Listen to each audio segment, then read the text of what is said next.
What happened? How did we get here?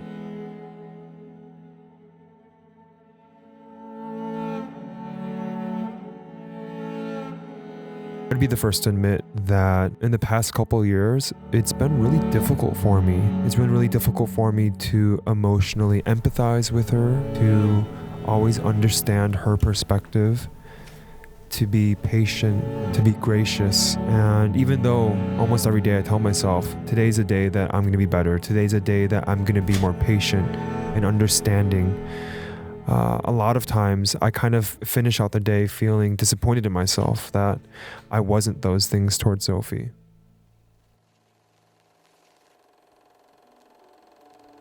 When we decided to have children and we had Sophie, I think I was under the impression that it would be super difficult, which it was. There's a lot of the physical things that are difficult, with the diaper changes, the lack of sleep, the traveling with car seats, the lack of sleep.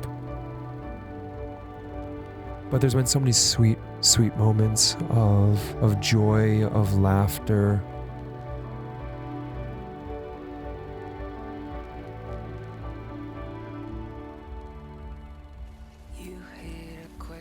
And she's no longer a baby anymore. She's not a toddler. In fact, at 7 years old, she's beginning to see the world a lot more similarly to how I see the world.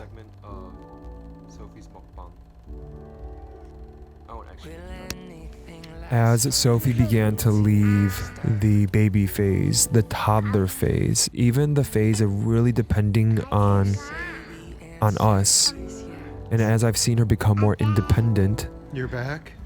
That's also introduced a lot of emotional friction and really having to do a lot of emotional wrestling with her.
One of the things that I'm beginning to face as Sophie's becoming more independent is that she doesn't need me to do all these things for her anymore. She doesn't need me to take her to the bathroom to help her with that. She doesn't even need me to help her with her homework sometimes, or to get dressed every day.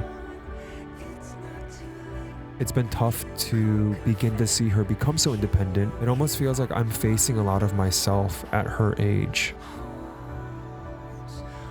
And maybe there's something there that I'm afraid of, where I'm afraid to go to, that I haven't faced in years and years and years.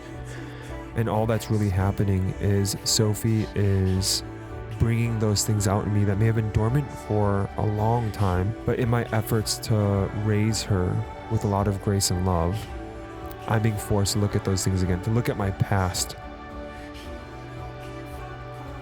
to face the things that are broken and maybe were never mended or fixed.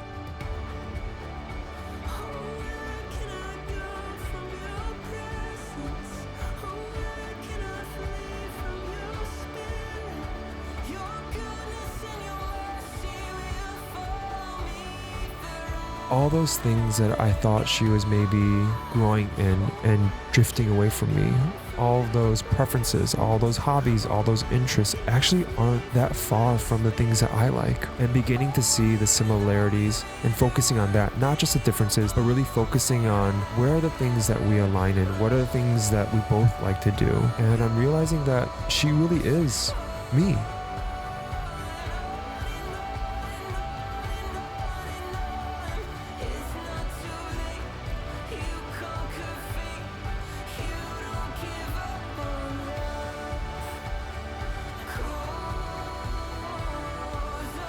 You know, I can focus all day on the differences that we have and the things that contrast one another between her and I. But I realized instead of that, I need to focus more on the things that align, the things that we have similar interests in, the things that we both like to do or like to see or like to experience.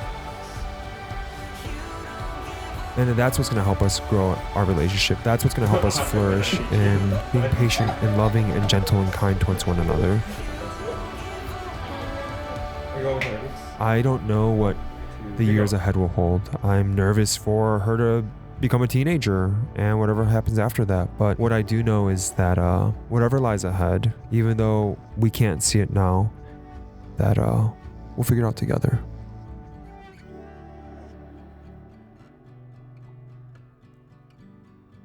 As you've seen in the beginning of the short film, this video was sponsored by my friends over at MusicBed. They've been my go-to platform for music for years now, whether that's for my commercial work, my weddings, and then definitely my YouTube videos. As I was working on this short film, even before the production of it, I started to listen to a lot of songs on MusicBed, and one of the great things about the platform is that there's just such a variety of music to select from.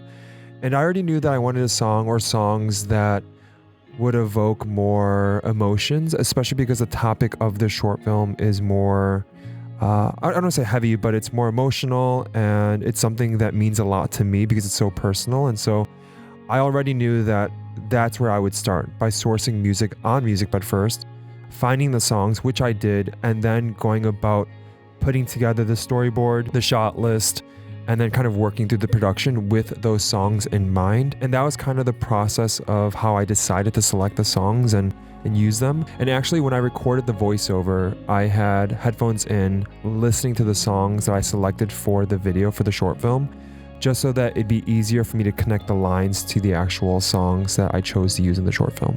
They've got a ton of playlists on the platform, and you'll find all types of music there. I actually have my own playlist on the platform if you want to look it up. If you'd like, you can try MusicBed out for free.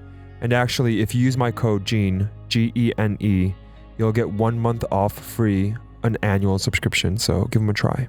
Pretty good? Perfect. Okay. I think that's good, right? I think it's great. Okay. You want me to cut on this? Yes.